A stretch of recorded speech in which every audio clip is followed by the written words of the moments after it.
because he always just does attack when like defenders have been given like.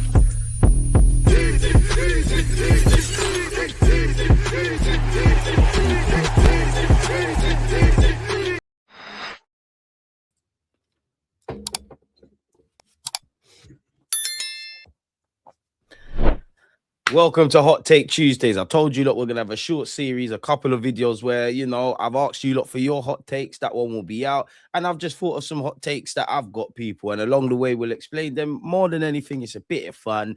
Have a bit of a laugh. Calm down. Obviously, rebuttal the opinions. But yeah, the Mikel Arteta out brigade are wrong. They're going to hate me for this Bukayo Saka and Gyokeres opinion. So let's kick off. What have I got on my screen first? Some people hate Gyokeres because they don't fancy Gyokeres. And one thing that annoys me about some Arsenal fans, you know, that make excuses for certain reballs and everything, it's always support the players, get behind the club until it's players you don't necessarily like. And, you know, everyone likes to sit here and say, oh, that's for the Mikel Arteta in brigades, the Arteta sexuals. Oh, if Arteta wanted him, that's good enough for me. Did Arteta not want Gyokeres? I don't care about your imaginary scenarios about Sesko and your wet dreams about Sesko. Sesko's not here, in it. Gyokeres is. Do you really think if Mikel Arteta, while he might not be the most beautiful striker, the striker that's made for the system, do you think he wouldn't be here if Mikel Arteta, one, didn't want him, two, couldn't see how he added to the squad, three, hadn't scouted him his pros and cons? And on the topic of pros and cons, so his cons are here, his pros are here. Let me meet him halfway as he meets Arsenal halfway, people. So, yeah, and it's so ugly, it's beautiful with Gyokeres. In fact, I've got another hot take. Gyokeres, I'm with Gyokeres to the end, you know, and what I mean by that is I'm not saying you're going to be the star. I'm not going to say you're perfect, but you've done everything to sign for this football club. We know the pressure of what Arsenal are trying to do in these last 4 years. You add in the fact that we ain't won a Premier League in 20-odd years. You look at tactically, there's some things that could evolve in terms of creativity. I do think some fans were a bit naive where you look at the numbers he was putting up at Sporting Lisbon, the fact that, you know, we struggled to win a lot of games, you know, against the smaller teams and all of that kind of stuff. And I think they were very naive if they thought the exchange rate was going to exchange rate going from the Portuguese league to England. There's the attacking tactics of Mikel Arteta that he needs to change tactics. There's the way teams set up against us, and just obviously the Premier League and the level of the opposition. That amount of scrutiny is obviously ridiculous. He took the number 14 shirt. There was a lot of song and dance about needing a striker. There's a lot of song and dance, obviously, about his move to Arsenal. So with all that in mind, I'll accept it. You know, and what I do like, indirectly, another unpopular opinion about Gyokeres, it forces Mikel Arteta to, whether it's going to be Gyokeres long term or something, kind of evolve your system and play towards a striker's strength. So I'm cool with Gyokeres. And I'd also say, if you look at Kai Havertz and Gyokeres, I'm cool with both. You know, I wish I could merge them together.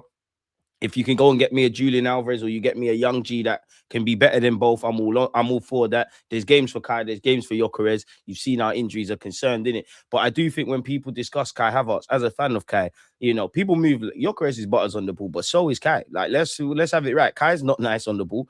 All the strengths is, as mad as it is, Kai's strengths are off the ball. Kai can put in his shift and listen to the tactics, but he's not pretty on the ball. His finishing's ugly as well. In fact, Gyokeres is closer to Kai Havertz, in my opinion, in terms of link-up play, than Kai Havertz is closer to Gyokeres in terms of scoring goals. Not just at Arsenal, isolated to the minutes and all the criticisms people have of Gyokeres, he's doing all right. And his proven pedigree, winning a Gerd Miller trophy, obviously winning, you know, scoring goals for Coventry, Sporting, etc. And I just like Gyokeres' mentality, people. And what else? What other ones have we got? Oh, kind of moving away from the Gyokeres one. This is a good one. I think some Arsenal fans love the journey more than winning. I do think that. I genuinely think that. I do think some people just like the journey, the highs, the lows. I don't think they really want to win. Because if we do finally get over the line, there's an element of we need to be a lot harsher. My personal opinion, the squad needs to evolve.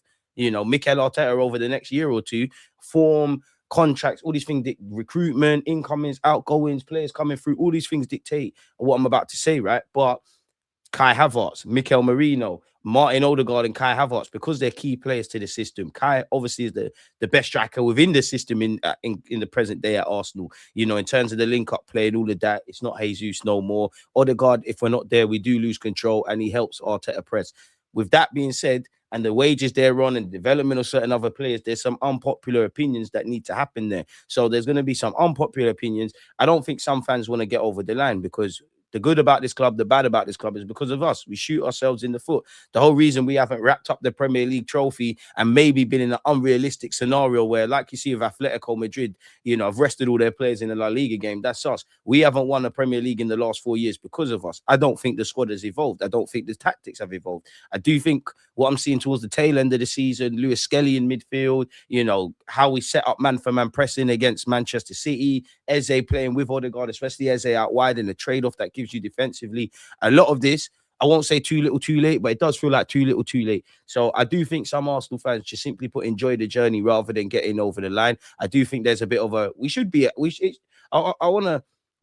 siege mentality, but I do think there is a bit of a cult. Piggybacking off that, Mikel Arteta ins, Mikel Arteta outs. You're both going to hate me, Mikel Arteta sexuals. You don't rate Mikel Arteta. You can't rate Mikel Arteta. You don't rate Mikel Arteta as much as I do. Do I think he's one of the best managers in the world? Yes, I do. Obviously, I think Pep Guardiola, Luis Enrique, them kind of man, Hansi Flick, their bracket, but above. Then you look into, I'm not saying he's the best, but the companies, the Mikel Artetas, I think Arteta's in that. Arteta showed me, cool, people can laugh about not winning the league, but, when you walked in to this football club in 2019, if you left today, we're in better conversations, we're in better nick, everything is better in it. You've done what you've needed to do in that regards. You've shown me you can compete for trophies. Obviously, we haven't got over the line, but we have got to a final. We are in another semi-finals, and stay with me, we are obviously fighting for the Premier League.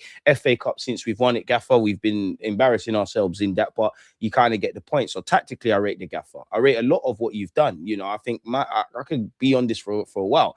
And this is another reason I get angry at Arteta, because you've got the capacity to play attacking football and do all of these things that we've been crying about. You just haven't done it for whatever reason. I'm not a fly on the wall, but Arteta sexuals do not rate him as much as me, because you've got Arsenal in good nick. We're competing. All the statistics about more points than the Invincibles, more goals, back-to-back semi-finals, this thing, that thing. You want to gas up the players' defense. We know Saliba's a bad boy. Gabriel's a bad boy. We know we got numerous good players, one of the best teams in the league at this moment. And obviously in Europe, we don't get embarrassed anymore. And there's been year-in-year improvement in the Champions League. Went out to Bayern Bank, semi-finals against PSG, another semi-finals, and with 90 minutes away, excluded added on time, from getting to a final. But that is why I'm saying, if I do think this about Mikel and do think this about the squad, I think it's a fair question to say man need to get over the line. In the same way, you'd expect Saka to get double figures for goals. If he doesn't, you're going to ask questions. Why? Because he's got the capacity to do that. So I do think a lot of our Arteta sexuals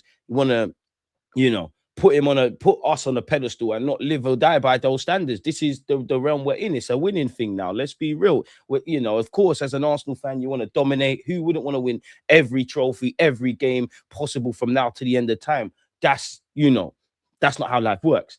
But I think it's more than fair to say, since the 2022-23 season to now, we're in a deficit. We've been in the best Emirates period of winning some silverware. And let's have it right. We've shot ourselves in the foot in a lot of those games, whether indirectly what we've done in the market or injuring players or whatever we've done. Like, I do think Arsenal, we stand in the rain and complain we're wet. So with that being said, I think it's more than fair to ask for silverware, because you don't want to start the season, like everybody said, the gloves are off, we have to get over the line.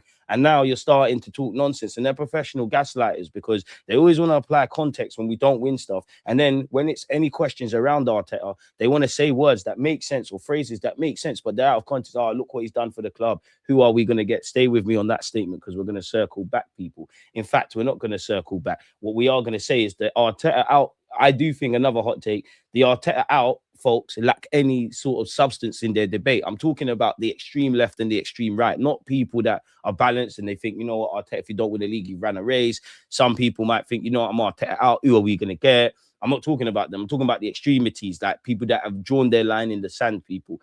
I must admit, though, you have to, this ain't a free run, though. At some point, we're going to, listen, we could get a new manager and get worse, but we have to try something else. So I do agree with that.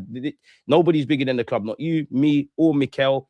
At some point, it needs to turn into something tangible. And this might just, there's nothing wrong if you're just a guy that helped steady the ship and then the next man comes in. However, I will say, though, and this ain't a cop-out, and this is not an excuse, because clearly what I've said is rebuttaling this, innit? There is an extreme element of truth. If you sack Mikel Arteta, who are you going to get? Which is a legitimate conversation, and I don't know. Because for me, if the life was as white and black as that, I can't lie, I'm on this winning thing now, man. I think I'm hungry now. Arteta, you've aroused my imagination to believe we can win stuff. I'm trying to get this Luis Enrique. There's 15 million a year for you. We're in the semi-finals 2 years. Obviously, we're no PSG, but there's things and stuff you could do. We stop spending money on the Kai Havertz's and the Nonnies, buy some wavy players, do some waviness. Things can happen, people. But if we don't get him, there is an element of who are you going to get? I couldn't tell you. We could get better. We could get worse. What I would say is, when we signed Mikel Arteta, what CV did he have? At least when Maresca went Chelsea, he was there at Leicester and that.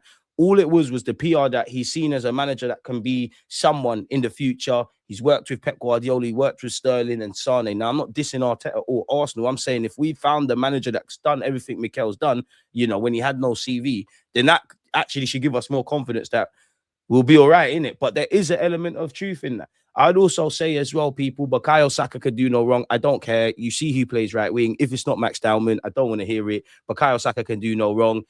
He's my captain, my winger. I'll always back him. I'm shameless when it comes to Saka. Top 5 in this position, world class. Miles Lewis-Skelly could do no wrong. Don't care if it's left back or central midfield. Needs to be a central midfield on a consistent basis. There's something wrong if, you know, Miles Lewis-Skelly does not make it at this football club. The same goes for Dowman and the same goes for Nwaneri, even though I think it's looking cloudy for Nwaneri. You know, come on.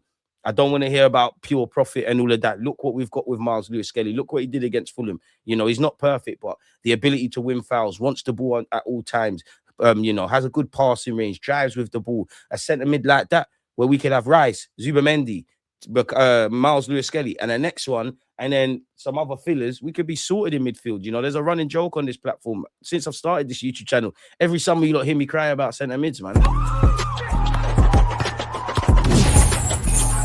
Always active and defending. I think like